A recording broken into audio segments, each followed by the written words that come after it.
introduce food allergens to babies as soon as they're ready to start solids.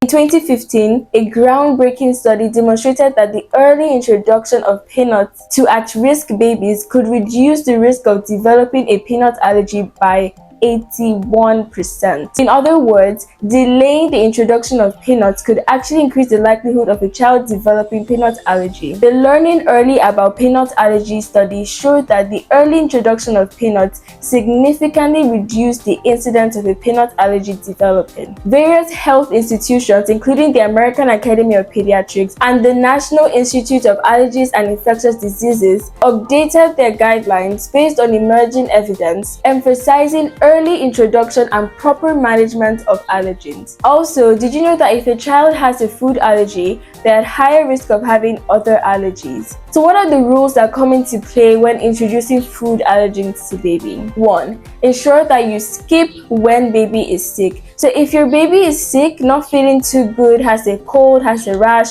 do not introduce food allergens during that period. Wait till baby is doing well before you introduce food allergens to them. This will ensure that if your baby has any form of reaction to the food allergens, you're able to tell that it is actually the food allergen and not because they're already sick.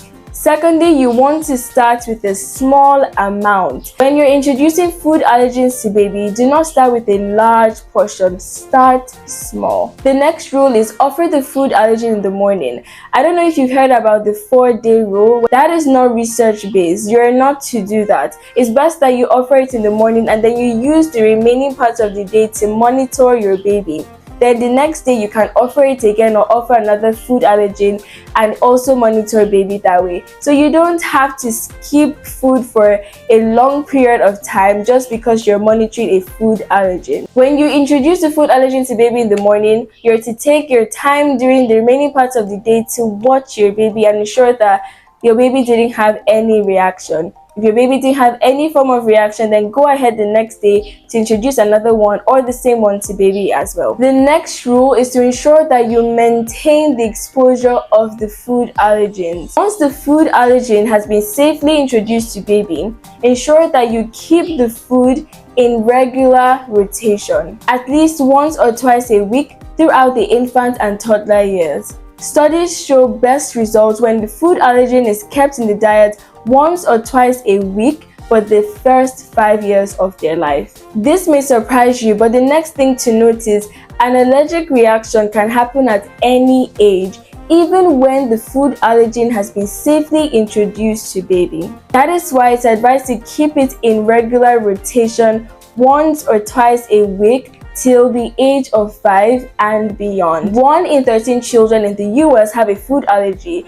Cow's milk and eggs are the most common food allergies. So what are the common food allergens? Common food allergens include eggs, shellfish, fish, crustaceans, gluten, soy, peanuts, tree nuts, and wheat. Now that you know all of this, how would you know if your child has an allergic reaction? Mild allergic reactions include one of the following symptoms: itchy or runny nose, sneezing, itchy mouth, a few isolated hives, mild itching, mild nausea, gastrointestinal discomfort, or a single episode of vomiting. These are the mild reactions and they usually include one of the following. They're not in combinations. Either you see an itchy nose or you see a single episode of vomiting, but you're not going to see the both of them if it's a mild reaction. For a severe allergic reaction, you're either going to see these reactions either by themselves or in combination with each other.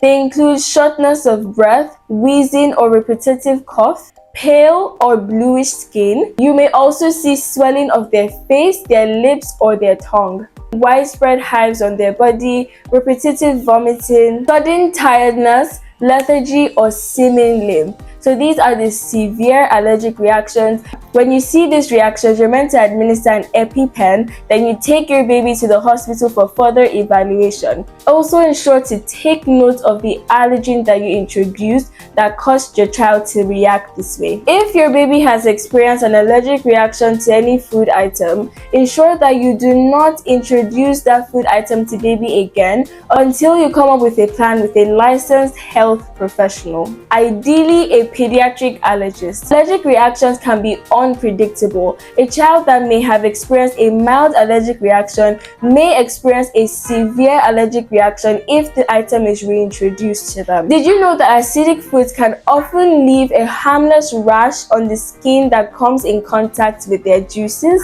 Just in case your child had an acidic fruit, maybe kiwi or tomatoes, and you noticed a rash on their skin, I just want to let you know that that rash is actually harmless. I hope this video helped you understand all that you need to know about introducing food allergens to your baby.